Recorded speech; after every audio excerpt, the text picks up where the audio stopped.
আমরা গত 4 দিনের রিপোর্ট পেয়েছি।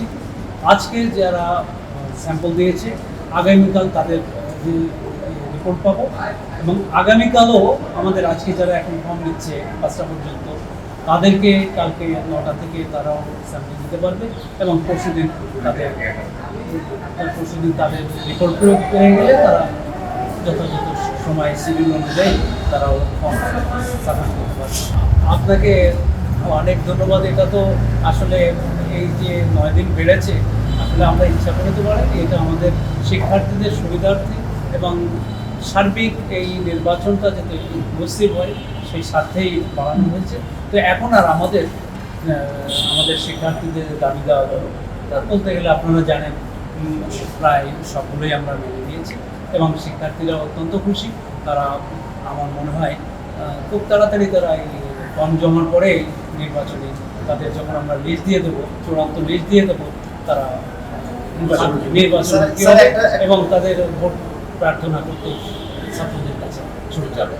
আমার বার্তাতে আমি এটা নির্বাচন কমিশনের বিষয় না, এই বিষয়ে আমার কোনো বার্তা মানে আমরা তো ভোটার তালিকা তো আর এক্সটেনশন হচ্ছে না। জি, আমাদের নির্বাচন, আপনি যে কোশ্চেন করলেন এটা নির্বাচন কমিশনের বিষয় নয়, কাজে ওই বিষয়ে ভোটার তালিকা তো যেটা আমরা কথা বলেছি সেটা ভোটার তালিকা আমরা হলের বিষয়ে যে আপডেট সেটি আমরা প্রাথমিকভাবে আমরা পেয়েছি। আমরা আপনাদের সাথে ব্রিফিং করতে কারণ আজকে জমা দেওয়া শেষ দিন। তো আমরা আসলে প্রবন্ধের সাথে আজকে বসেছিলাম মূলত যে নির্বাচনকালীন যে যত দিন যাচ্ছে নির্বাচনকালীন সময়ে বিশেষত এর উপরে আপনার প্রার্থীদের চূড়ান্ত তালিকা প্রকাশের পর থেকে আসলে সবাই নির্বাচনী প্রচারণায় ব্যস্ত থাকবে। তো সেই সময়টাই আসলে বেশি জটিল একটা সময় আসবে বলে আমরা মনে করছি। চ্যালেঞ্জিং টাইম যাবে আমাদের জন্য, সেটার জন্য অলরেডি আমাদের সাইবার বুলিং টিম একটি তৈরি করা হয়েছে।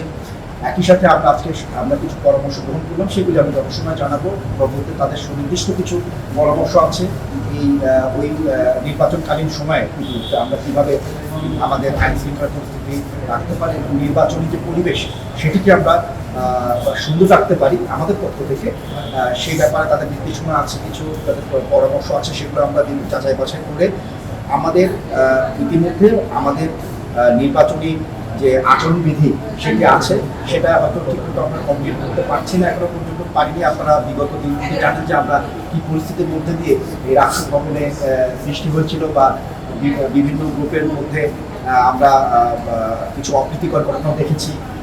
এর মধ্যে আমাদের সার্বিকভাবে বিশ্ববিদ্যালয়ে পরিস্থিতি তো কিছু সমস্যা ছিল।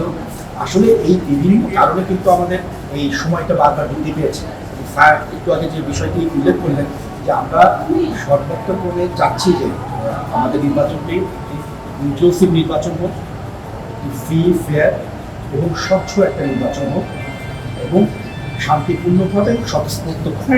এত বছর পরে রাষ্ট্র নির্বাচন হচ্ছে, এটা আমরা চেষ্টা করছি সর্বাত্মকভাবে ত্রুটিমুক্ত করার, কিন্তু অনেক কিছু ইস্যু আছে যেগুলো আসলে আমরা আগে থেকে প্রেডিক্ট করতে পারছি না। তো কিছু বিষয় আজকে অলরেডি প্রভোস্ট মহোদয় তারা আমাদেরকে দৃষ্টি আকর্ষণ করেছেন, তাদের কিছু পরামর্শ আমরা পেয়েছি, সেগুলো আমরা যাচাই বাছাই করবো।